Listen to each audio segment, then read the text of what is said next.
lights down so that we can see the screen. And there. And I'm going to give just a few words of preface before I start showing you these images. I guess there's a problem with the right-hand screen.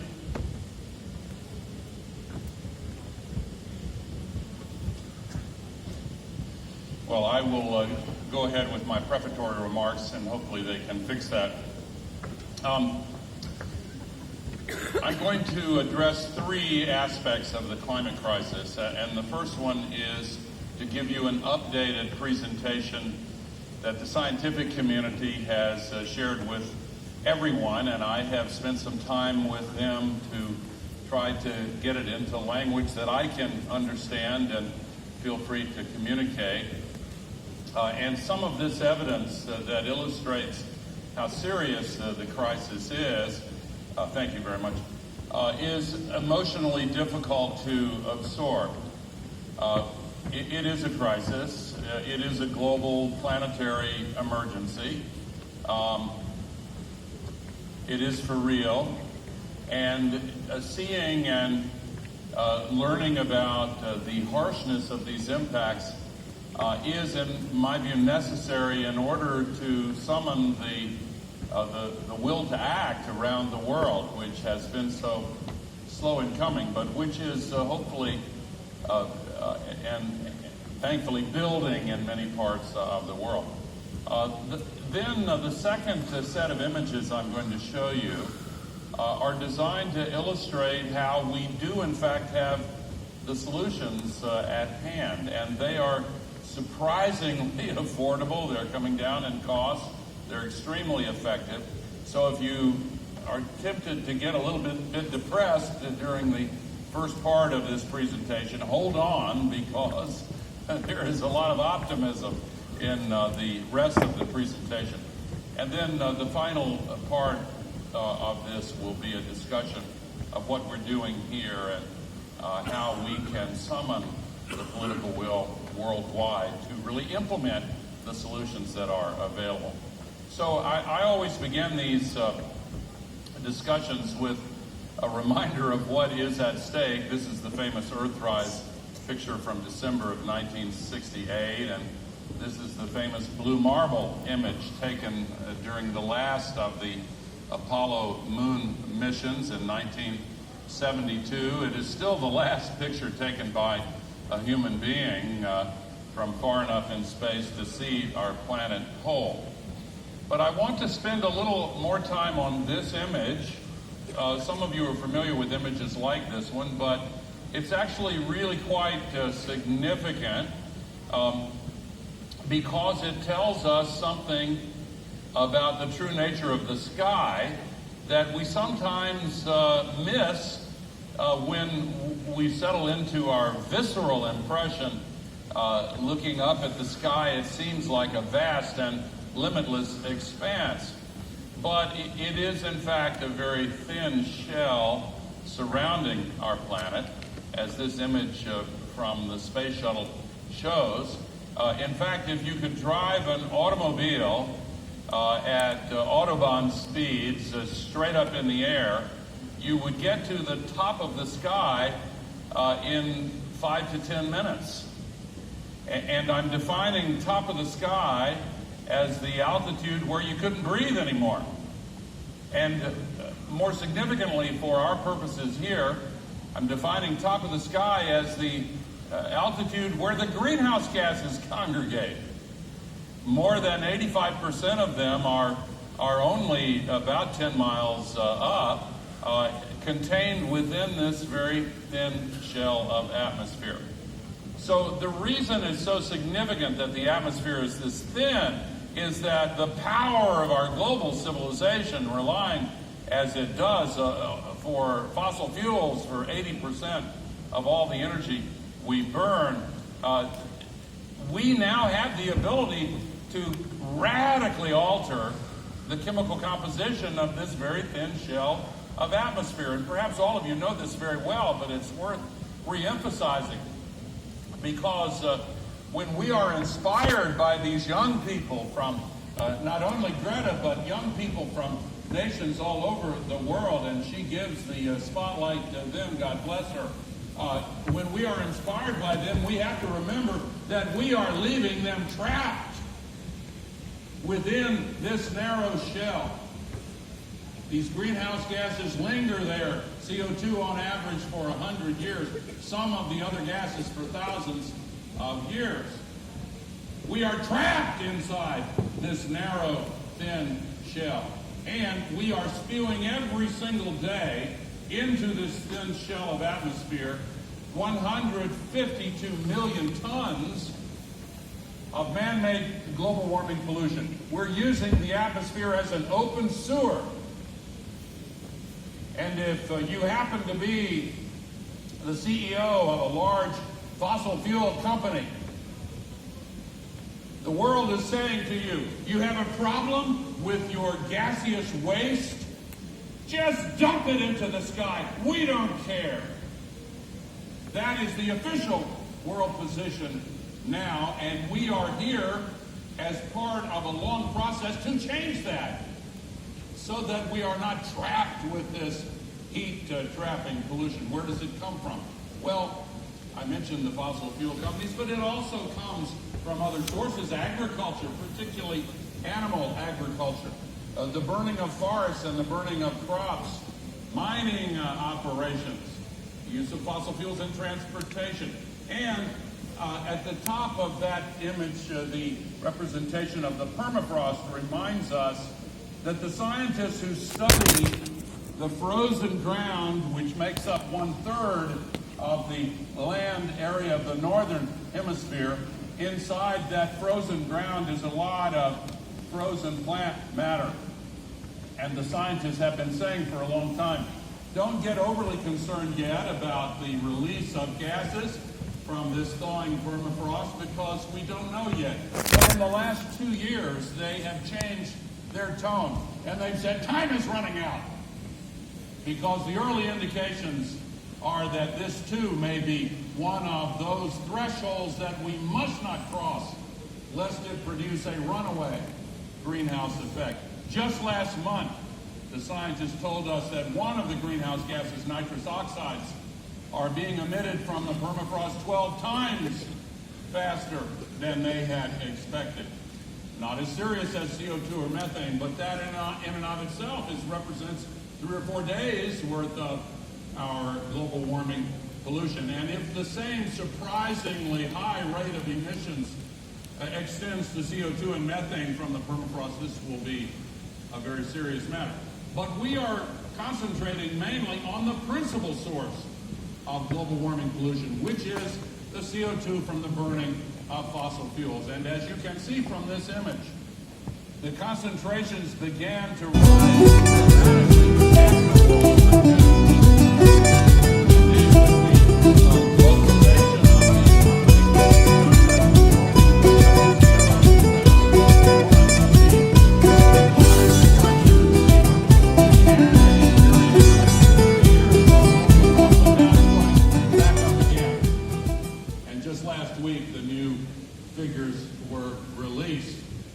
This has consequences, of course, because it's being released at a rate faster than at any time in 66 million years since the dinosaurs were wiped out by the asteroid that hit Yucatan. And one most obvious consequence is that as it accumulates, it traps energy. And as I mentioned, CO2 lingers on average for about 100 years. The accumulated amount of man-made global warming pollution is now trapping as much extra energy in the Earth system as would be released by 500,000 Hiroshima-class atomic bombs exploding in our atmosphere every single day. How do we wrap our minds around a statistic like that? It is absurdly criminal that we are continuing to inflict this risk upon all future generations, not only of humanity, but of all the other life forms with which we share this planet. Of course, the record of atmospheric temperature shows that it is unmistakably clear, even though some of the denialists have been playing with the lies of saying it's cooling off. How absurd and how criminal for them to deceive the world with billions of dollars put behind this deceptive and criminal enterprise. Oh, by the way, this year still has 3 weeks left to go, so we don't have the 2019 figures, but the scientists will tell us that at this stage we pretty much know with more than 90% confidence that the figure for 2019 will be the second hottest year ever measured with instruments. But it's the overall pattern that's quite clear. 18 of the 19 hottest years ever measured have been since 2001. The 5 hottest of all have been the last 5. We will say to make that same statement next year when 2019 displaces 2014 on the top 5 list. And we see it and feel it all around the world. This past summer here in Europe, many countries broke their all-time high temperature records. And though the record was not shattered here in Spain, the heat had a very harsh consequence for those working, particularly outdoors. In Paris, temperatures reached 46 degrees. 1,500 people died in France because of the heat alone. And of course, in places like India, the temperature reached 50.5 degrees. And in many of these regions closer to the tropics, the temperatures are reaching absurdly high levels. I'll come back to that. In Japan, which is not used to these high temperatures, you can see they're going to have to get a new thermometer because the temperatures are now pressing the limits of what they thought they would ever have to measure. Last year, by the way, in Japan, 71,000 people were taken to hospitals because of the extreme heat. More than 1,000 died as a result. In Australia, in their summer at the beginning of this calendar year, 49.4 degrees.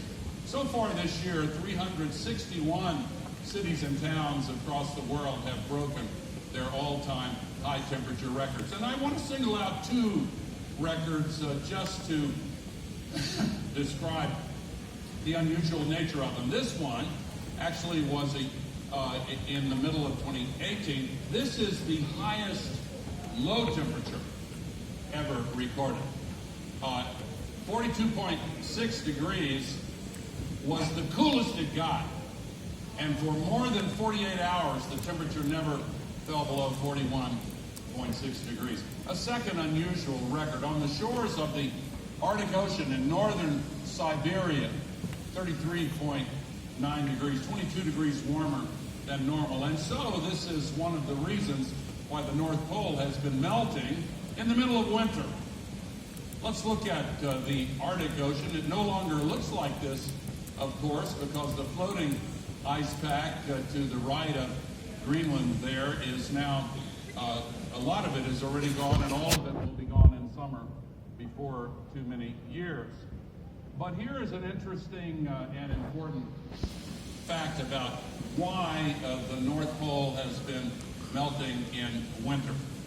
My mentor 50 years ago, a scientist named Roger Revelle, used to say that the climate of the Earth is a giant engine for redistributing heat from the equator to the poles. The poles are very different, of course. The North Pole is ocean surrounded by land. The South Pole is land surrounded by ocean. And Antarctica is relatively more isolated from the rest of the planet's wind and ocean currents. Not entirely, as the scientists will tell us. But here is a fact about the North Pole. When that floating ice cap melts, it changes how the heat is absorbed. At present, the redistribution of heat from the equator to the poles is accomplished by these wind currents and ocean currents.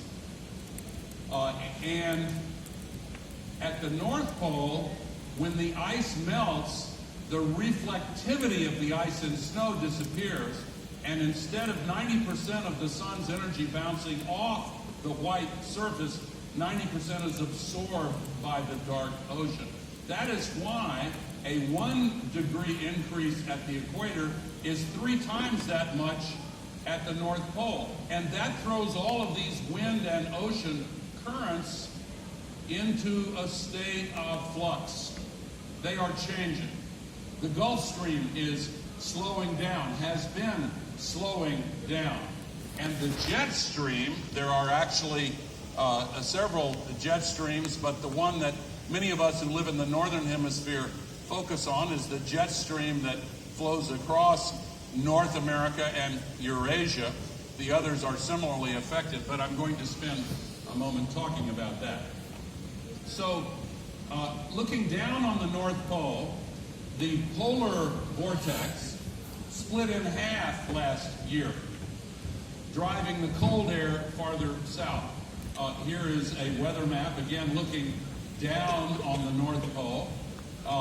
The pink, red, orange line is the northern hemisphere jet stream.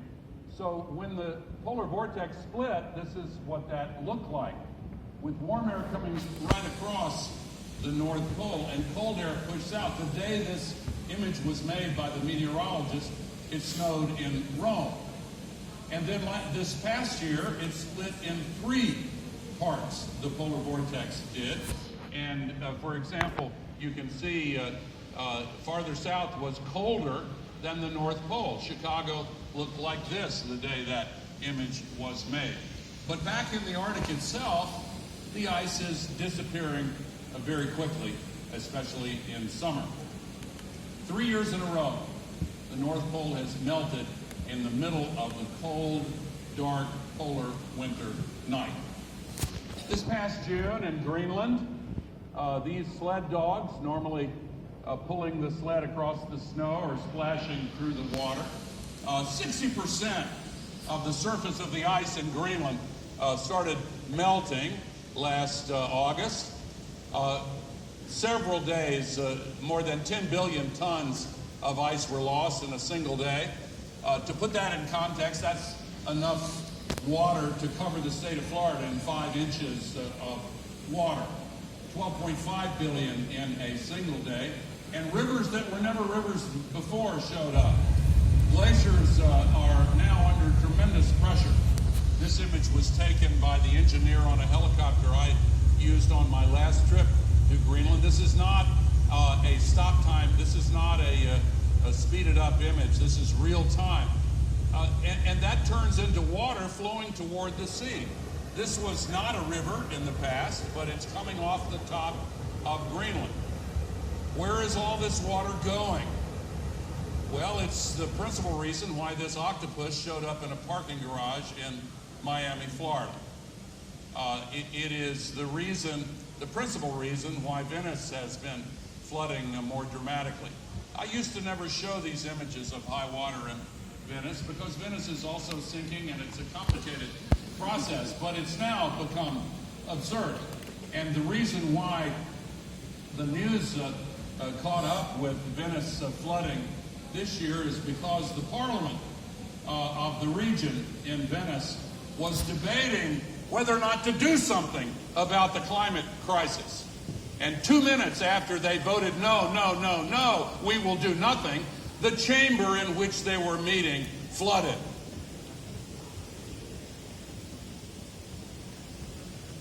When the sea level goes up, storm surges carry the water farther inland.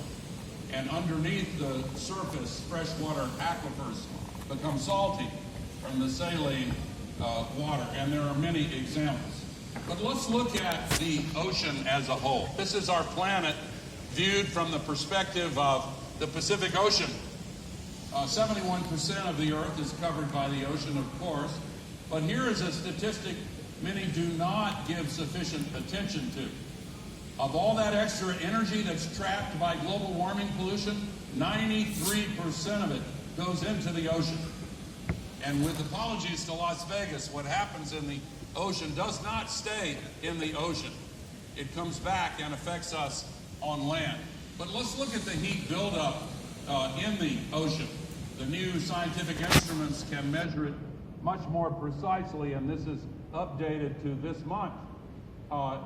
In the lower right, you can see the heat is now penetrating below 2,000 meters.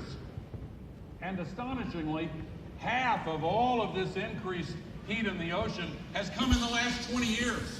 It is accelerating. This crisis is getting worse faster than we are mobilizing to solve it. We are gaining momentum, as I will show you shortly. And soon, I hope we will be gaining on the crisis itself. But as of now, we are not.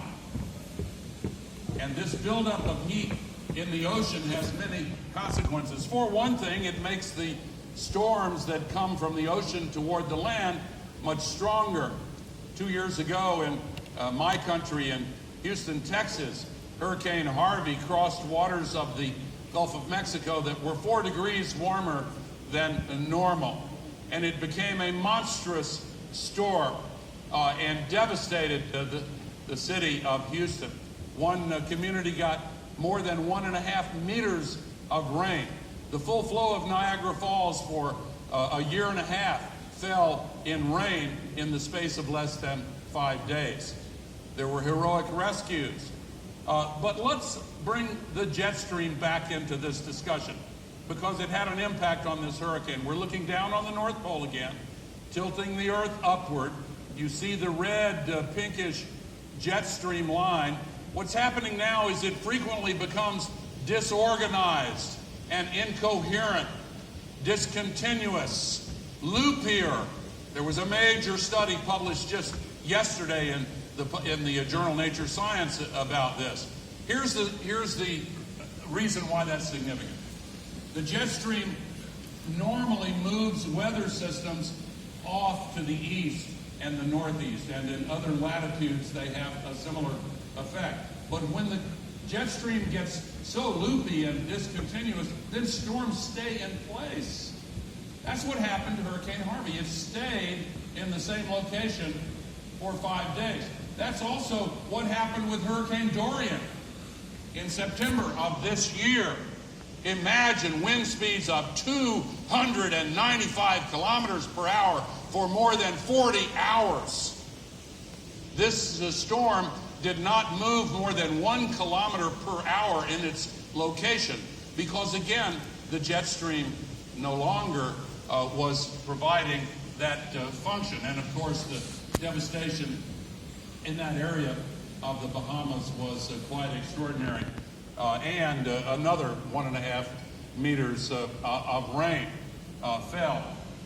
And then 2 years earlier, Puerto Rico was devastated by Hurricane Maria, and as many people died as died in the 9/11 attacks on the World Trade Center, and they are still waiting for help. They are still waiting for relief and reconstruction. And they illustrate what the Holy Father has taught the world, along with others, that the poor are the ones who suffer first and most. And environmental justice has to be a part of the world's response to this crisis. We all know that. 2 weeks before Hurricane Maria, Hurricane Irma devastated Havana, Cuba. Earlier this year in the southern hemisphere, one of the strongest cyclones ever to hit the southern hemisphere devastated Mozambique. And just 2 months ago, less than 2 months ago, Super Typhoon Hagibis struck Tokyo. And it went from a tropical storm to a Category 5 in less than 24 hours. That is another new feature of the warming oceans, and it was devastating in its impact on Japan. 8 million people ordered to evacuate.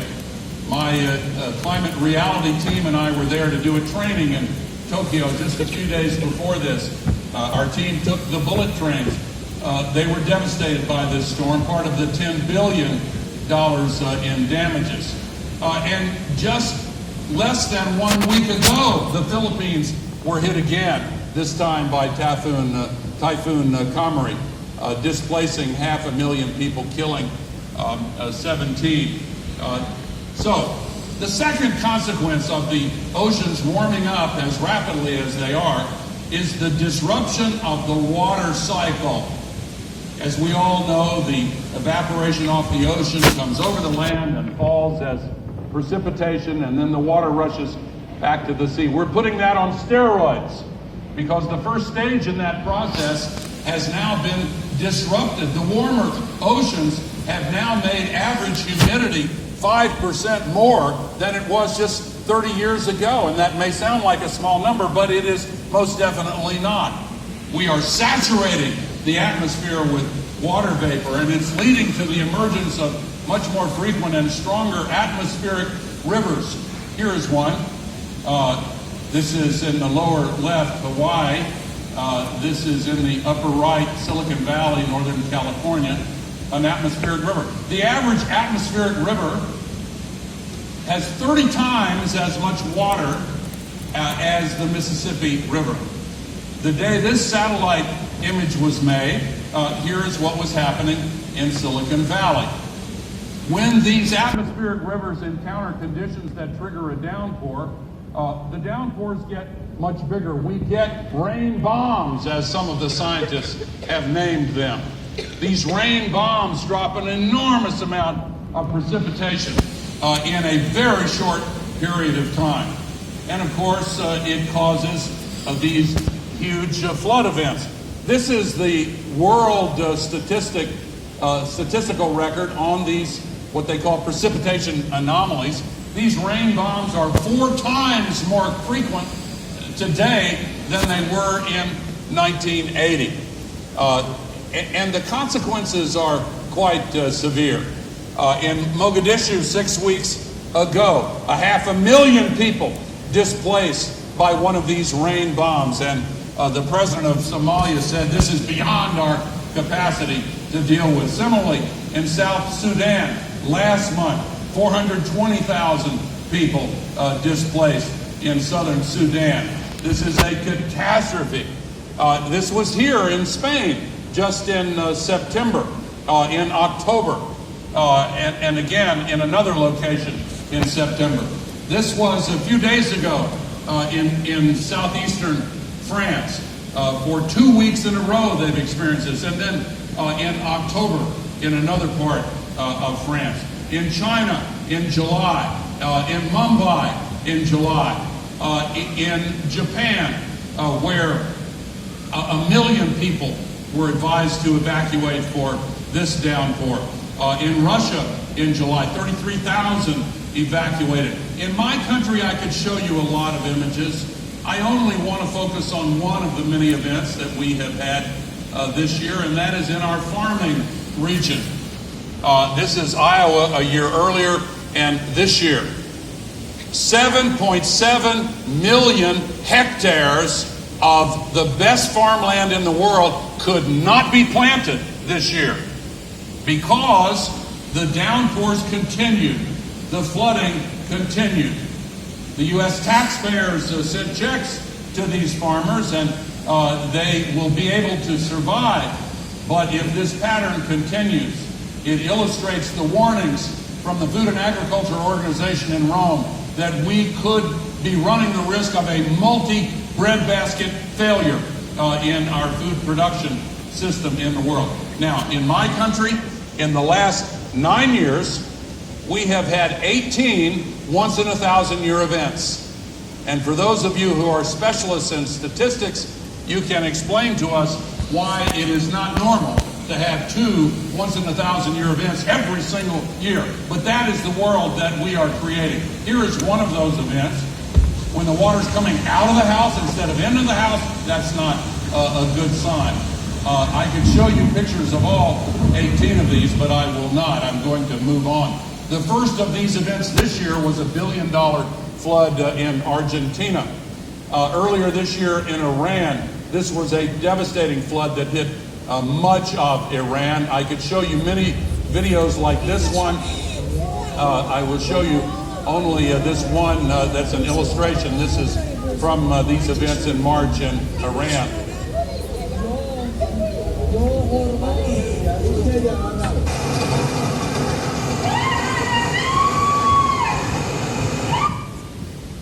This was in England just 3 weeks ago, and you know the saying, there will always be in England. The pubs stayed open, very, very English. The inside of that pub window is quite clean, spick and span.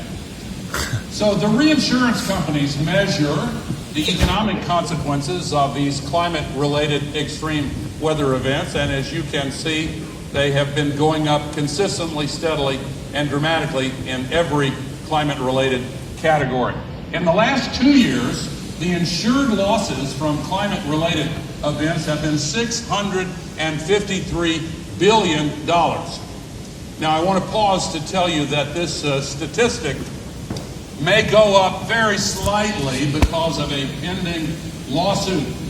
The owners and operators of this giant replica of Noah's Ark in the state of Kentucky have sued their insurance company for flood damage occurred to the tune of $1 million. Can't make this up sometimes. So, the same heat trapped by the global warming pollution that is disrupting the water cycle by evaporating more moisture off the oceans is simultaneously pulling the moisture out of the soil, making the droughts take hold more quickly, to drive more deeply, to last longer. This was in Spain 1 year ago. This is in France right now. In fact, France has stopped tax collections from farmers because of the nationwide water crisis. This is in Chile right now, which has declared an agricultural emergency in 100 regions because of the persistent drought. This is in my part of the United States, the Southeast, where there has been a flash drought. I live in the state of Tennessee. Well, in July and August there was no drought, but within 4 weeks it became a severe drought. Something new, a so-called flash drought over a widespread region. This is one of the tributaries to the Yangtze River right now. This is in Anhui province right now, a level 3 emergency. In Australia, in Bagabree, in the Murray-Darling Basin, the worst drought ever recorded. Worst drought in the memory of this drought-prone country. And the Murray-Darling Basin is the most productive agricultural area in Australia. In another region near Tamworth, an unimaginable drought, to use their words now, building there. Cape Town, South Africa, as many know, almost ran out of water last year. This year, they are once again in trouble with water rationing, trying to stave off the cutting off of the pipes. In the capital of Zimbabwe, Harare, well, let me first of all pause to say that right now, 45 million people in the southern cone of Africa are at risk of hunger because of this drought. And in Zimbabwe, all 2 million people living in the capital city of Harare have had their water cut off. The schools are closed, the toilets don't work, and the children have to wait in lines to try to get water where they can. More than 200 elephants have already died in Zimbabwe as a result of this drought. The 6th largest city in India, Chennai, in a water crisis. And of course, this also has implications for equity. In many cities, the rich don't have a problem getting potable water. The poor have the problem. And we are facing not only potential water shortages, but also food shortages. I mentioned the risk of a multi-breadbasket failure. We're facing the risk of tropical diseases spreading to higher latitudes. And we are facing a climate refugee crisis. And I want to spend just a moment on that. Some of you know the story of what happened in Syria before the civil war ever began in Syria. This is one of the farmers who lost his farm. From 2006 to 2010, 60% of all the farms in Syria were desertified by the worst drought ever to hit the Eastern Mediterranean, linked definitively to the climate crisis. The scientific peer-reviewed studies are definitive on this. 80% of their goats died 80% of all their livestock died. And 1.5 million Syrian farmers and their families were forced into the cities of Syria, already crowded from 1.5 million refugees from the misguided invasion of Iraq. And the leaders of Syria were quoted in the releases from WikiLeaks as saying, "We cannot handle this. All hell is going to break loose." And of course, there were other causes as well that created the civil war and opened the gates of hell. But the refugees flowed out of the eastern Mediterranean to neighboring countries mostly, but more than 1 million went to Germany, destabilizing the police. The single most persuasive billboard in the Brexit campaign was this one, which showed an endless line of refugees, obviously from the Middle East and North Africa, with the slogan, "The European Union has failed us all." Pure xenophobia. My faith tradition teaches me to welcome the stranger, to take in the refugee. My previous lifetime in politics has taught me that there is an extra vulnerability in political systems when there is a large flow of refugees in a short period of time, and some demagogues are tempted to exploit it. That's where the Brexit campaign came from in the main. But it's not only there. There are large areas of the Middle East and North Africa, and I will show you a reference to India in a moment, that are in danger of becoming uninhabitable. Impossible for human beings to live there. And the geopolitical consequences of the climate crisis are partly seen in this impending wave of climate refugees. One of the holy cities of Islam has installed misters to try to make people comfortable during the Hajj, but these extreme heat waves are affecting the region. Here is the population projection for China, which is part of the good news, India. And the good news globally is that the United Nations demographers who have been so skilled are now telling us that the population issue is a success story unfolding in slow motion. We are seeing the success of educating girls, empowering women, making fertility management available to all, and reducing child mortality so that parents are confident having smaller families. This is an unfolding success story. We're now going to stabilize, they tell us, at less than 11 billion people. We're at 7.8 now, and that sounds like it is a big increase from here, but it's not 14 or 15 that they were projecting. But here are the projections for Africa. Within a few years, Africa will have more people than either China or India, and well before the end of this century, we'll have more people than China and India combined. Some of the farms in Africa are particularly affected by the climate crisis. The world must focus on this aspect of the crisis. And by the way, many other areas are affected. Parts of India may be literally unbearable. And the world as a whole could see 1 billion climate migrants in this century, according to the Lancet Countdown report. We have to prepare for this. We have to also see it as yet another reason why we cannot just sit around watching political leaders around the world twiddle their thumbs and slow walk this crisis when the future of humanity is at stake. We need action. We need ambition. We need boldness. Central America is another area profoundly affected by the climate crisis. We have in my country refugees, as some of you know very well, coming to the border with Mexico. They're not coming from Mexico. They're coming through Mexico. Net migration is negative with Mexico and the United States.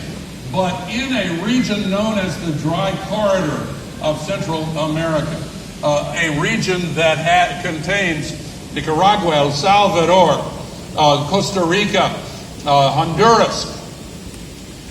This is in some ways the most vulnerable part of the world to the climate crisis. The United Nations does a climate risk index every year. 184 nations are on that list.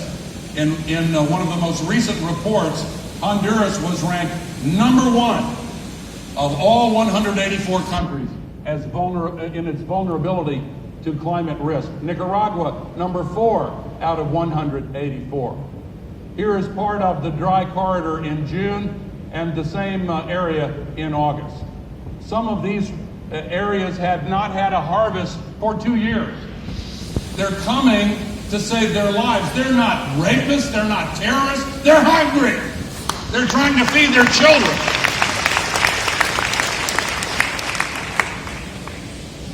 So, shifting subjects. When the temperature goes up and the land dries out, so does the vegetation, and the fires become much bigger.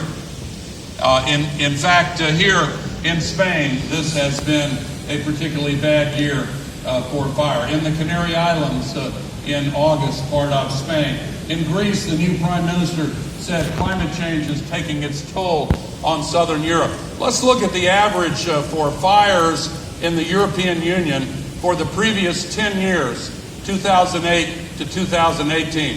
Here's what this year looks like. 3 times more wildfires. And this has been building for a while. This was last year in Valencia, and there were 2 horrendous fires in Portugal in 2017, killing more than 100 people.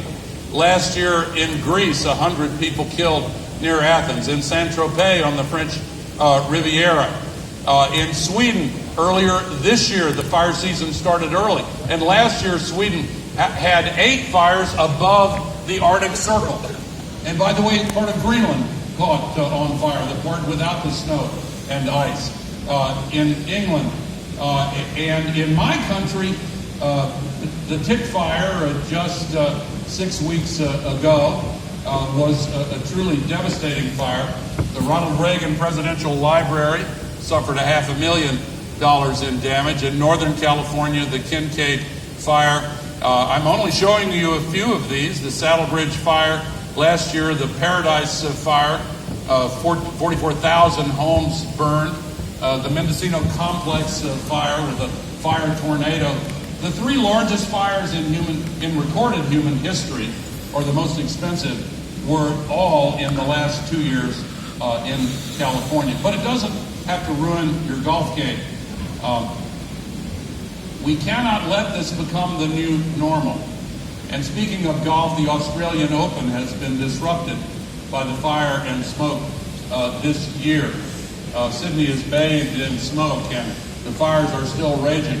The forecast for Sydney today is 42 degrees. And the fires are among the worst ever seen in Australia. It is a fire country, but this is way above and beyond what they have experienced in the past, and they're rescuing their unique wildlife. South Korea, hundreds of homes destroyed by fires earlier this year, and of course in Brazil and in the Amazon spread across several countries. The fires are intentionally being set to clear land for agriculture at the expense of the integrity of this rainforest. And we are seeing a tremendous tragedy unfold in the Amazon. But by the way, with all of the attention on the Amazon, there is much more damage being done in Indonesia. More CO2 emitted from the fires in Indonesia than from all the fires in the Amazon. And the effect on wildlife of this land conversion, this orangutan appears to have identified the problem with his habitat being destroyed, taken to a refuge.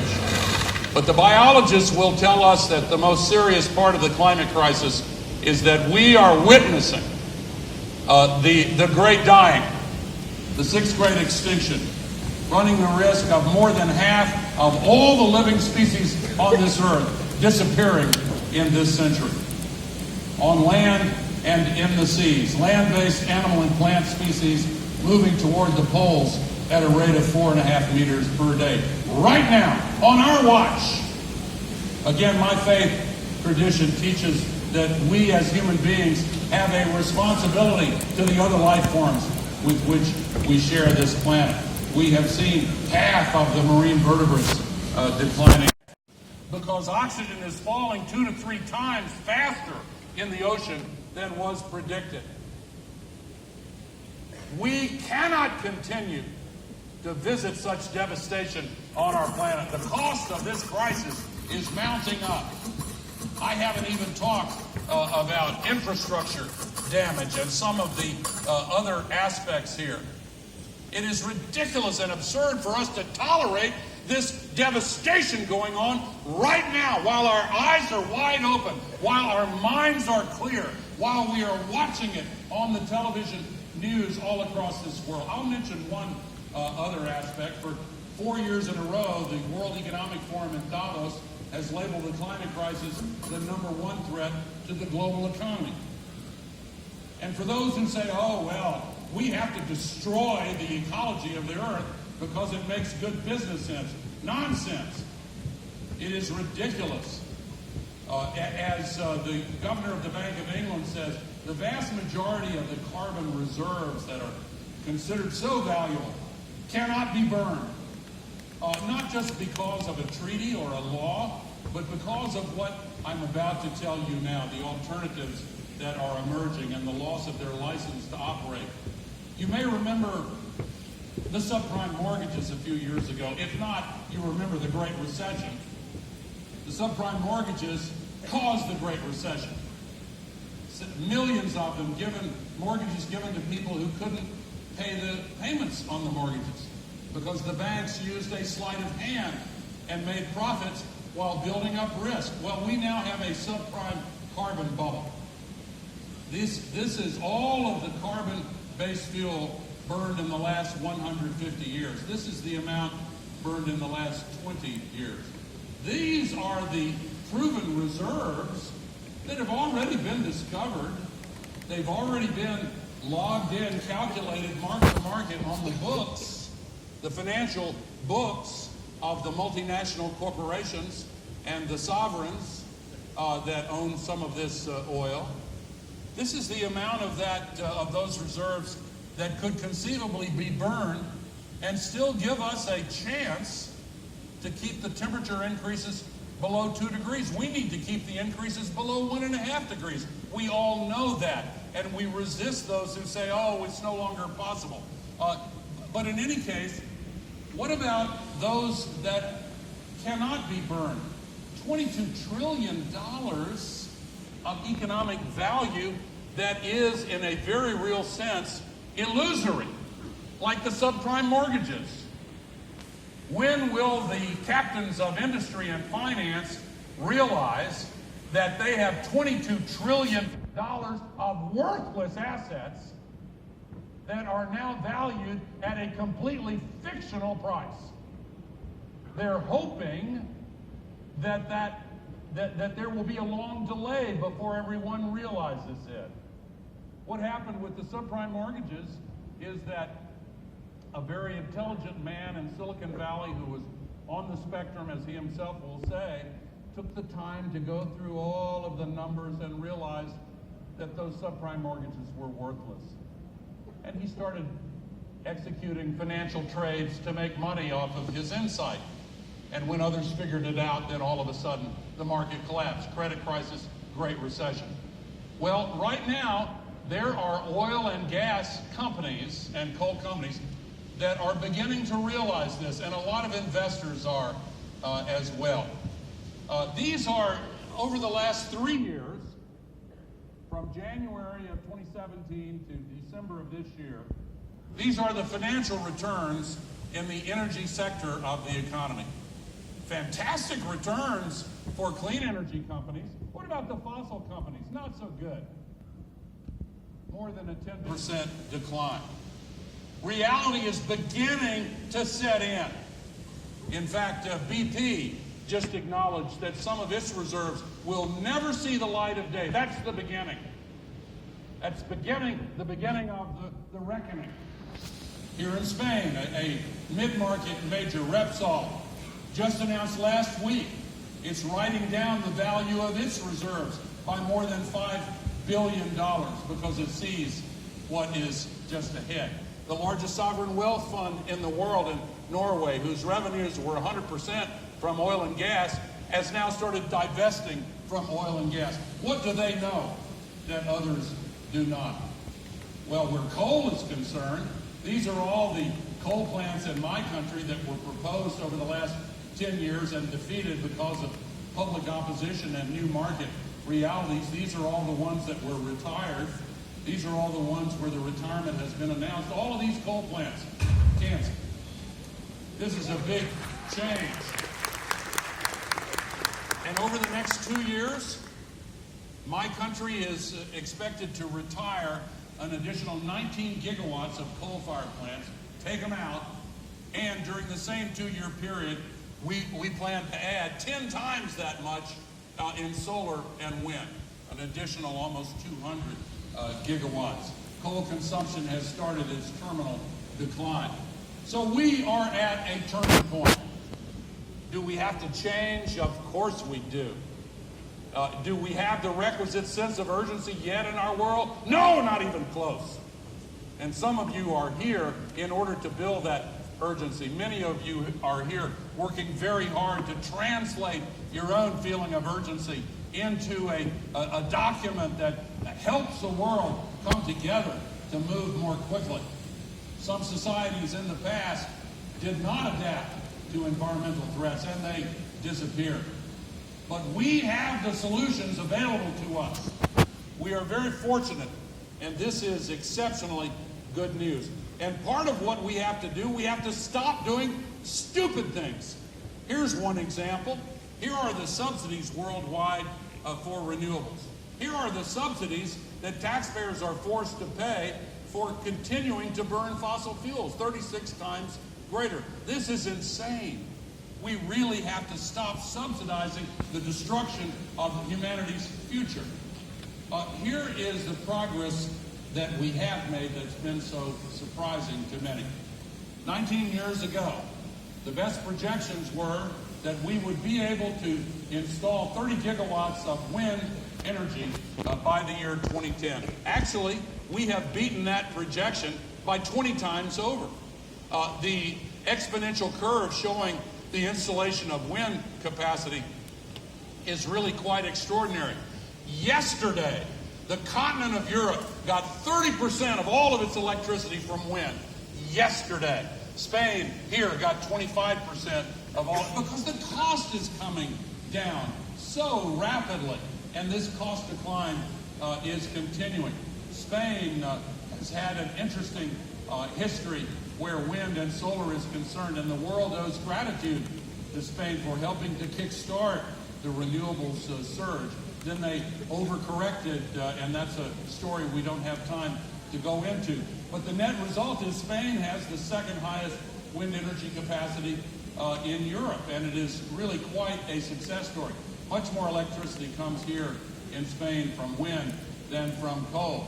Likewise in England, the birthplace of the coal revolution, 6.5 times more electricity now from renewables than from coal. Germany gets more from wind than from coal. Portugal, next door, often gets more than 100% of its energy from wind and solar. And globally, wind alone could supply 40 times all of the energy the global economy uses. Solar, the story is even more dramatic. 17 years ago, the most optimistic projections were that the world could install 1 gigawatt per year of solar by 2010. Well, when 2010 arrived, we beat that projection by 17 times over. Last year, we beat that projection by 109 times over. And it is still rising. This exponential curve is steeper, rising more faster and more dramatically. Also in Spain, we have seen this policy-driven pattern that once again is on the upswing. And again, the same story. The cost of renewables here with solar is coming down so quickly. It is quite a dramatic result. Solar energy has grown 40% per year on average here in Spain over the last decade. We have now seen this year the installation of more solar capacity in the first 9 months of this year here in Spain than in the previous 10 years combined. Germany sometimes gets 100% of its electricity from renewables. Egypt is near to completion of one of the largest solar farms in the world.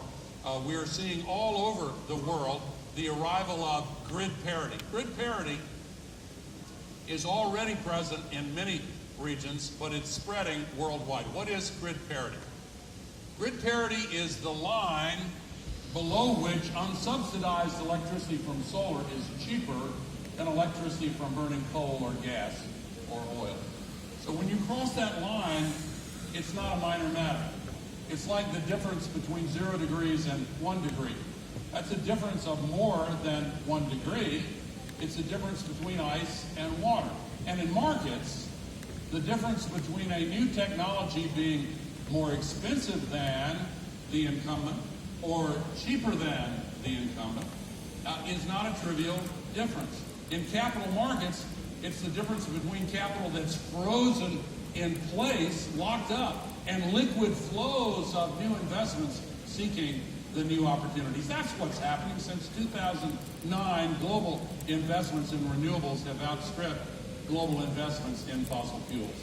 And in the years just ahead, that gap is projected to grow quite dramatically. And if you added nuclear, it would be an even larger gap. The cost of new solar and onshore wind are lower than average energy prices here in Spain, and that's true in many places. Last year in Europe, the new electricity generating capacity installed was 88% from solar and wind.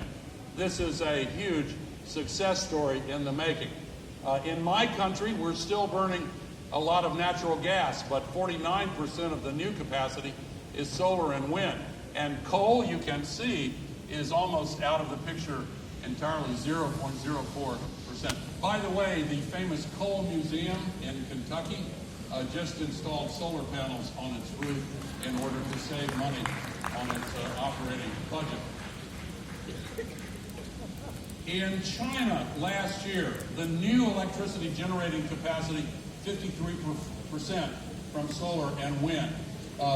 China is a good news, bad news story. They're still burning a lot of coal, but they are doing so much on solar and wind, and we could spend the entire time just talking about the challenges represented in China. But they're really installing a lot of solar. The largest solar field in the world, already producing electricity at a rate cheaper than electricity from coal. In India, an even bigger success story in the making. Last year, 65% of all the new generating capacity in India came from solar and wind. They're now getting bids for electricity from solar at a price that is 24% below the average price for electricity from fossil fuels.